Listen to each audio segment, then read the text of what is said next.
Sampean percaya cerita mau? Gak percaya ya? Soalnya di Injil gak ada. Ngarang bebas. An-Nisa 157 Yesus diserupakan itu ada di Injil. Buktinya mana? Saya tanya Bapak Esra Soru. Waktu Yesus bangkit ketemu ibunya, kenal apa enggak? Ibunya kenal apa enggak? Dijawab iya atau tidak saja, nggak usah panjang-panjang. Yang mana yang Bapak maksudkan dengan ibunya? Ibunya di taman, ada orang dipikir itu tukang taman, padahal itu Yesus. Ibunya nggak kenal. Nah, Bapak salah, Pak. Itu bukan ibunya. Bapak baca Alkitab kurang bagus itu. Ibunya, Pak. Bapak salah, Bapak baca ulang lah. Kemudian murid-muridnya berjalan, muridnya nggak kenal, Pak. Coba buka di Yohanes berapa, Pak? Coba buka, Pak. Dipanggil ibu itu, Pak. Sampai kok ngomong gak ibu itu. 1 menit lagi. Pertanyaannya dulu, Pak. Ya. An-Nisa 157 itu terbukti di Injil ada, Pak. Oke. Buka dulu Injilnya.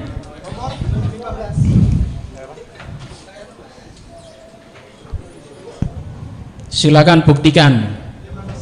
Yohanes berapa? 20? Ya. 20:15.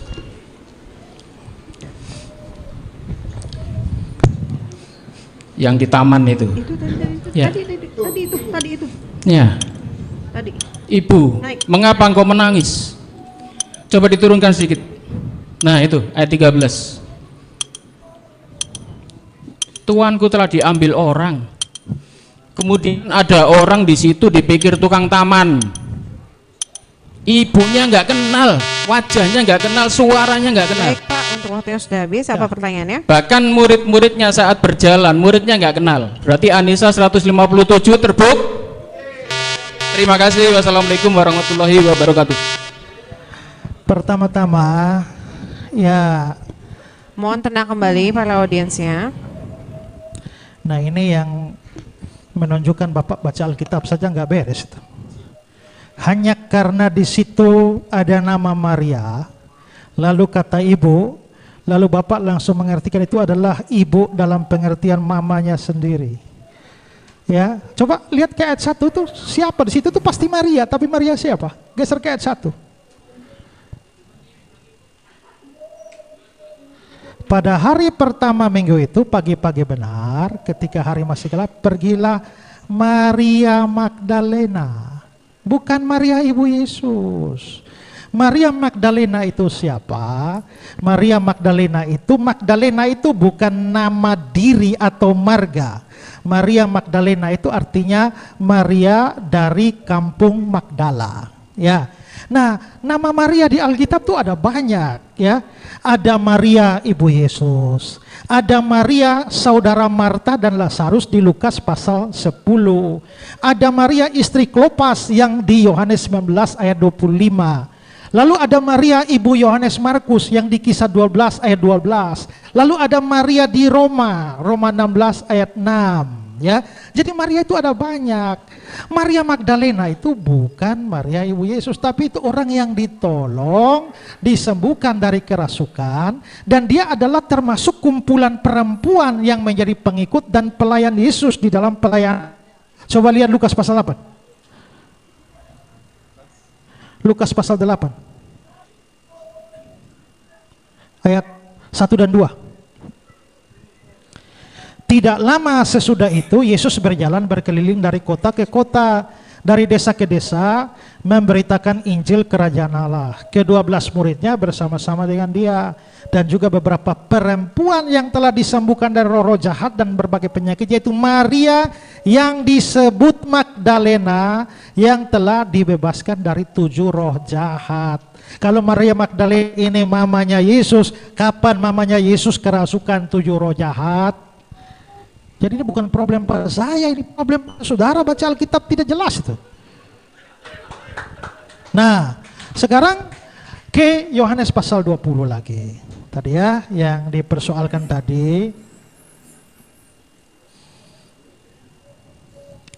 Ayat berapa tadi beliau persoalkan itu?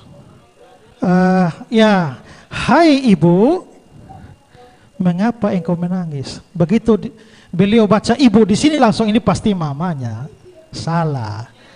Nah, inilah yang perlu pemahaman bahasa asli. Bahasa asli ibu di situ tuh siapa? Ya, kalau mama itu harusnya dia pakai bahasa Yunani meter.